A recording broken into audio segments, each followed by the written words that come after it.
lasting impact. And today I have my special guest, buying and selling small businesses, Wall Street strategy simplified for everyday entrepreneur, none other than Mr.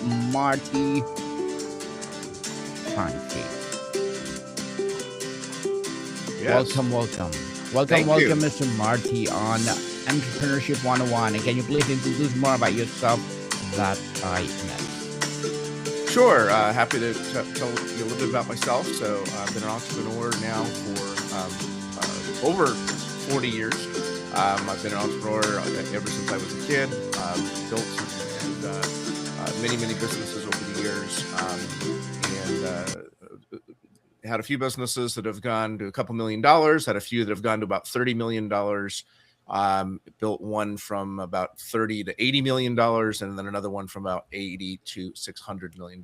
So all told, I've generated over $1 billion in revenue through my businesses, and I started doing acquisitions about 25 years ago. And so I look at now, I focus on acquisitions, whether that's growing business through strategic acquisitions. And one of the topics I kind of talk about is how to double your business without having to sell more stuff. And then we also talk about how to sell your business for the highest value when the time is right for you. And I think that's going to be related to some of the topics you wanted to talk about today. Yes, and thank you so much for sharing your knowledge and wisdom to the world, Mr. Marty. Thank you. You've said when business owner even thinks about selling, that's the moment start making plans. Why is that thought such a powerful signal, and what happens in the business when an owner ignores it?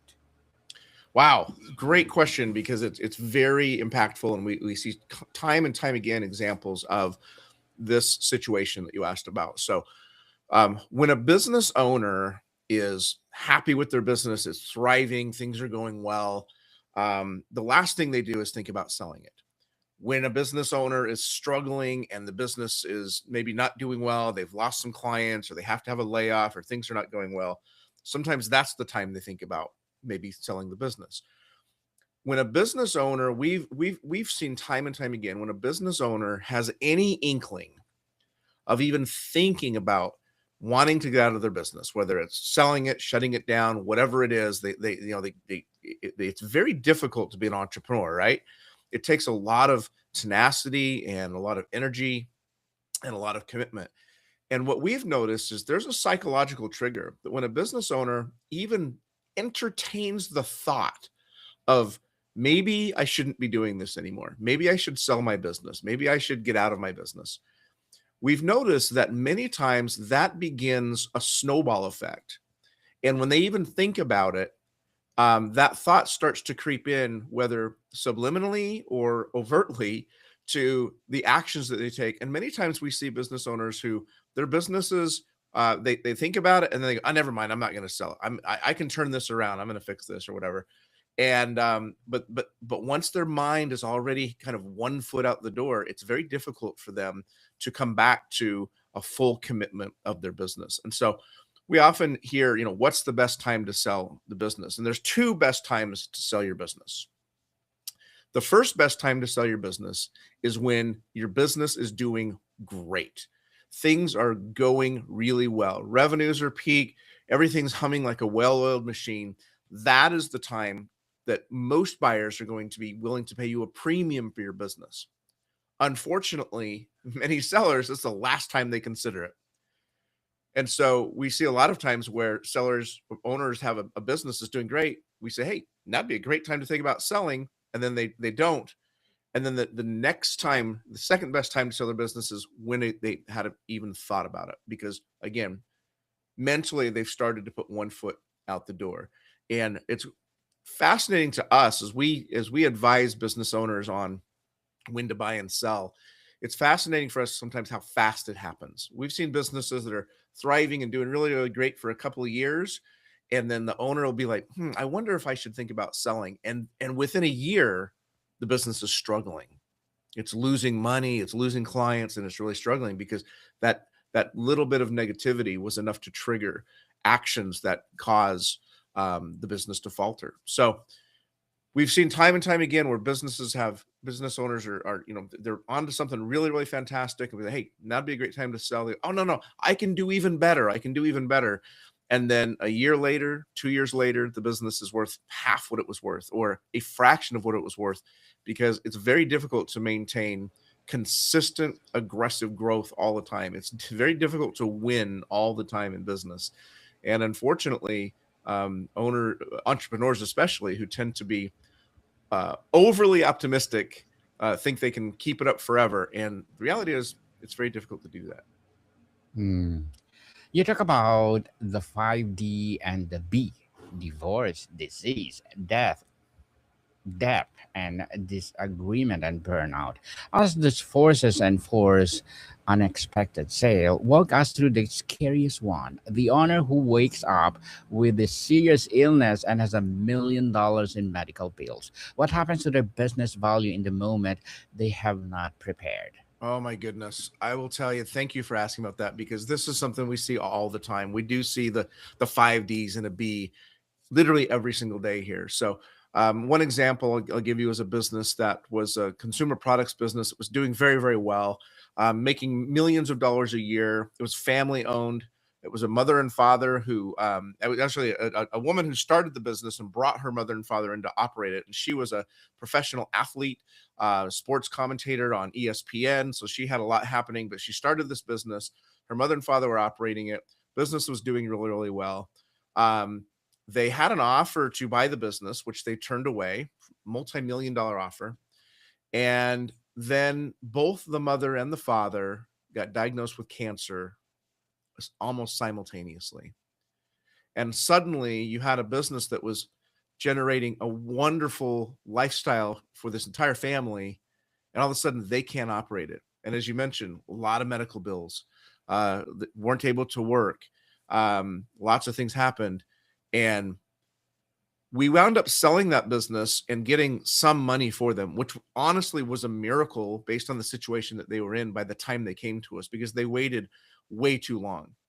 And so they could have had a business that could have sold for millions. We got them some money. They were grateful for the money that they got. We found buyers that happened to be very compassionate and caring, and have been wonderful to work with. But the reality is, um, they were not prepared. The business was not prepared for them to get sick and not to be able to operate the business. I had a plumber in actually, sorry, this was an electrician. I had an electrician company who we were talking to about selling his business, and we were going to be able to get him probably, maybe $3 million for his business, and he was growing like crazy. Everything was going really, really well. And he decided at the last minute, he backed out. He never, you know what, I can do better. I can grow this and can keep going, and I can make this worth $5 or $10 million. 1 year later, 1 year later, he called me up and he goes, okay, listen, I have to sell my business. I lost a major contract. One of my team members got really, really sick. Everything's a mess. And so I'm ready to sell. I went through where he was 1 year later, and where I could have gotten him $3 million a year earlier. I had to tell him, I can't get you anything for your business right now.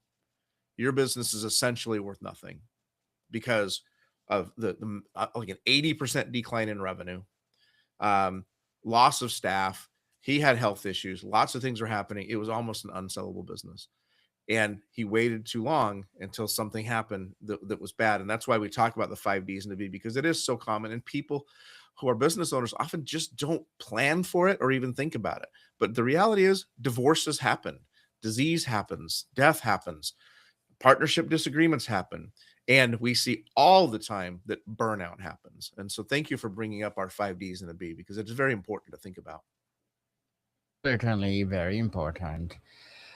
You observe that once owner loses their fire or passion, the business begins rapid, often invisible decline. What are the first things that start to slide, and how do potential buyers sense that decay even before the financials show it?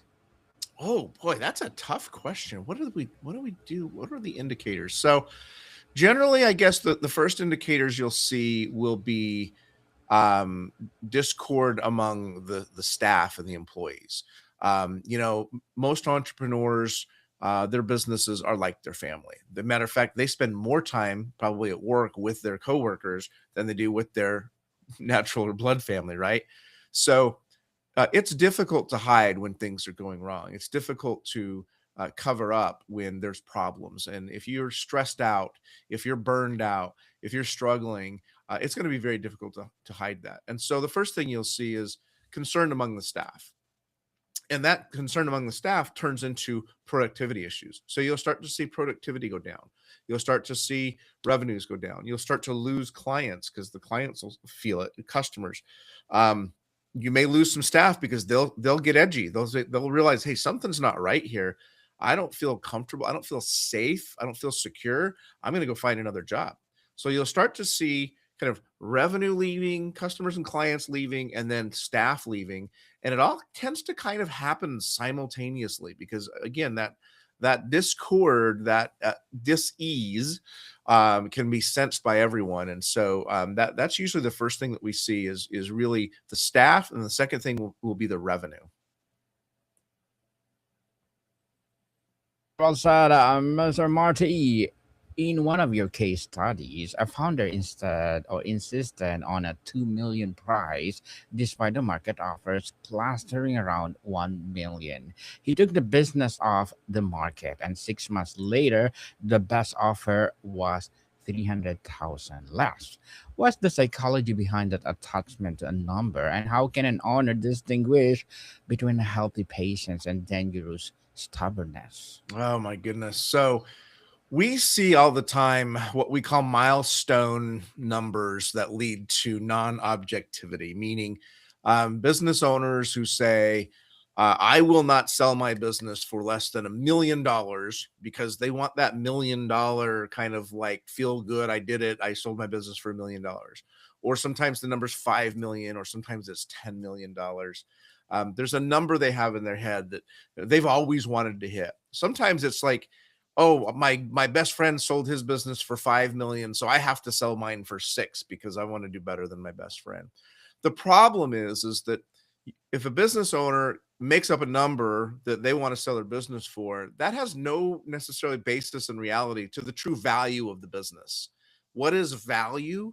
Value is the price a seller's willing to sell for and a buyer's willing to pay. That's the true value of something. So just because a seller wants a certain number doesn't mean that the marketplace in any way, shape, or form will agree that that's the value of the business, and the buyers will tell you that pretty darn quick.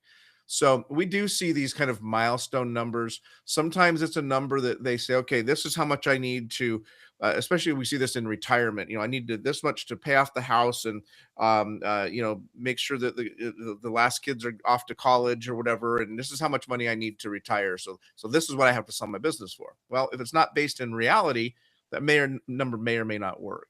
Other times with younger entrepreneurs, we work with a lot of younger entrepreneurs who sell their businesses. They're really great at startups. So they'll start up a business, they'll operate for 2 or 3 years, they'll get it doing well, and then they get kind of bored and tired, and they sell it, and then they go start something else. And sometimes they need a certain amount of capital for that something else. And so they'll say, hey, I want to sell this business. I need to get at least $2 million to put into this other business that I'm working with. And we'll say, well, if the business isn't worth that, then it's not worth it. So lots of different reasons why sellers maybe have a skewed perspective of the valuation of their business. One of the things that we recommend is that you get a true third party valuation. Like, you can think you know what your business is worth, but until you get a true valuation, you're not dealing with real numbers. So we always advise that business owners who are even thinking about selling or making plans for down the road, even if it's 3 or 4 years down the road, they should know what the business is worth today. And more importantly, and this is something that we do as advisors, because we're different than brokers, where we're advisors, we can actually say, look, if you want to sell your business for $5 million and right now it's only worth 2, we can help you get from here to there in a specific time frame. So, but the key part is knowing where you are today so that we can know how to get you there later on when to hit the valuation you want in the time frame you want. So getting a valuation on your business is always a good idea. Certainly. So your core message is the owner should think about selling their business always, not because they should sell, but because a sales ready business is a better business. If Yeah. an owner adopts this mindset today, what is the first thing they do differently on Monday morning? So we do talk about that, and the fact that if you have a business that is fully prepped to sell. We talk about I like to liken this to selling houses and buying houses because most people will buy or sell a home in sometime in their lifetime. So I always use that as a comparison. So, when you own a home and you decide to sell your home, most people are going to do something called staging it. Staging it means let's get the home ready to sell. Let's make it beautiful. Let's do some landscaping so it has good curb appeal. Maybe we'll put a coat of paint on it, maybe some new carpet. You're going to declutter the house and make it so that it looks as roomy and spacious. And then the old trick that the people have heard about. You might even, when potential buyers come through, you might even have some chocolate chip cookies baking in the oven so it smells wonderful, right? That's called staging a home. You should be able to stage your business in the same way. What does that mean? So that means your business should have its financials should be well organized and in order and make sense to a potential buyer. You should have an operating system in place. And by an operating system, I don't mean software.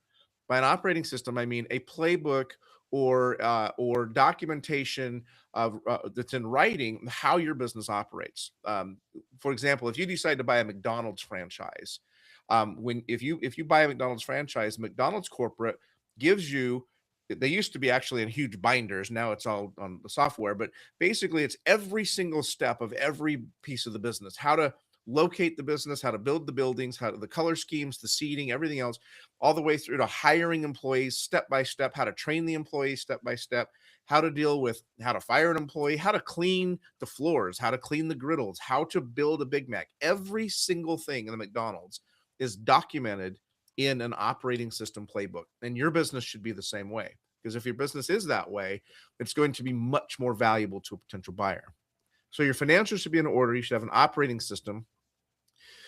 You should be focusing on what's called the owner exit process. And when we talk about exiting a business, it doesn't always mean you sell it and walk away. Sometimes an owner exit can mean your first exit should be getting yourself off the front line. So, for example, if you are an electrician that I mentioned, your goal should be eventually as an electrician, if you want to have a truly great business, that you're not out doing electrical work, right? You're running the business, you're hiring electricians to go out and do the electrical work.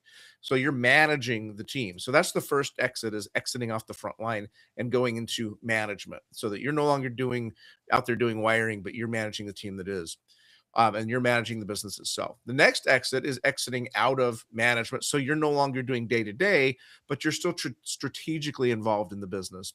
And that's when you start to see business owners who start to understand growth through acquisition. They maybe start to go out and acquire other businesses or joint venture with other businesses. They start to do much more big strategic things because somebody else is managing the business. They've hired a general manager who's actually operating the business for them, and they're working above the business to grow it more strategically. And then the last exit would be actually selling it. If your business has all of those things happening, even if you never sell it, wouldn't that be a better business to own? A business that all the financials are in order, everything is documented, the processes, all the training is happening, all of the employees and the team members are well trained, well understood, nothing has to come through you, so you're not a bottleneck, and you are working on the business only strategically, maybe a few hours a week, and making sure that the business is growing and profitable, but you're not actually out there doing the work. So that's what a business looks like that's optimized to be sold. But wouldn't that be a great business just to own no matter what? And that's why we say you should always have your business in sell ready condition, even if you never plan to sell it. A great business indeed. You emphasize that you can make good money as an employee, but you're probably never going to make life changing money as an employee. For the business owner who has built equity and never cash out, what is the difference between a good money and life changing money in terms what it unlocks? You know, that's a great question, and it's something that I've thought about. Actually, I've done some posts about this on social media over the years. Life changing money, that term, life changing money, can be different for everyone. Now, I mostly do transactions that are between $5 and $25 million. That's kind of our sweet spot. I think most people would agree that an exit for $5 million would be life changing. Most people would be able to at least, if not retire, at least think about retirement, or maybe look at a second act at least with that to fund that. But $5 million is generally, most people would consider that reasonably life changing. However, we've had transactions that are, a few $100,000 that were also life changing. Well, for example, this business that I referenced earlier in our conversation about the one that was worth millions at one point, and then sold for kind of pennies on the dollar. Yeah, we were only able to get them several $100,000 for the business when it was all said and done. However, that was several $100,000 for people who were dealing with medical bills and cancer and illness and loss of income, and it would and their alternative, had they waited even another month to call us, their alternative would have been zero. And actually, they were in debt on the business, and so their option was shut down the business and have a bunch of debt looming over them, or we were able to get a few $100,000 for them so that they could help with some of their medical bills and get the debt cleared so that they didn't have to worry about it. That was life changing for them. Now, would I have rather been able to get them, $3, $4 million like they would have maybe a year earlier? Absolutely. The reality was, though, the situation and what had they let the business decline, a few $100,000 was indeed life changing money in that particular scenario. So that definition is different for everyone. But the reality is, you should look at what your goals are, what your objectives are as a business owner. What do you want to accomplish, and when do you want to accomplish it? And then create a plan to make it happen. Most business owners only have a plan of what happens with the business while it's under their control, right? They have a growth plan. They have they make create an annual plan that tells you what they want to accomplish that year, with how many clients they want to get, or how much revenue they want to do, or whatever else. But very few ever plan on, okay, I want to grow the business so it's worth X amount of money in Y period of time, and then I'll be comfortable in knowing that at any time I can sell that to retire or whatever that looks like. Very few make that plan, and you should at least consider it, because that's important to think about. Like, there has to be an end in sight, because the reality is 100% of business owners will eventually leave their business. 100%. Whether they sell it, whether they die, whether they hand it off to their kids, whether they get whatever it looks like, every business owner at some point is going to exit their business, and very few ever actually plan for it. Very well said, Ms. Marty. Mr. Marty, before we wrap up our discussion for today, I'm inviting you to please do listen to my other podcast, people, because my abstract essay is already in sixth season, abstract poetry in third season, and of course, my book 101 review in sixth season too, a comedy 101 in fourth season, and my food 101 in sixth season as well. Geography 101, love letters, a movie 101 review, music 101 are in fifth season, science 101, sex 101 in fourth season, and my baby podcast, Review 101, Motivation 101, Spiritual Awakening 101, Entrepreneurship 101, and Law 101, Mental Health 101, Coaching 101, of course, Bible Verses 101. Please listen to them wherever you listen your podcast. So, Mr. Marty, finally, you've been doing this for 30 years. What is the most common regret you hear from owners who sold too late or who never sold at all? The most common regret is not doing something soon enough. waiting too long is always the biggest regret that we see. And so that's why we encourage you to get informed earlier, which is why it's wonderful that you have, like a platform like this podcast to get business owners thinking about it.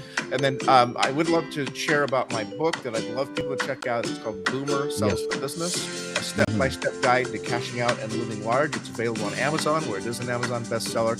Don't let the name fool you. The book is a gold-mine of information for business owners of any age.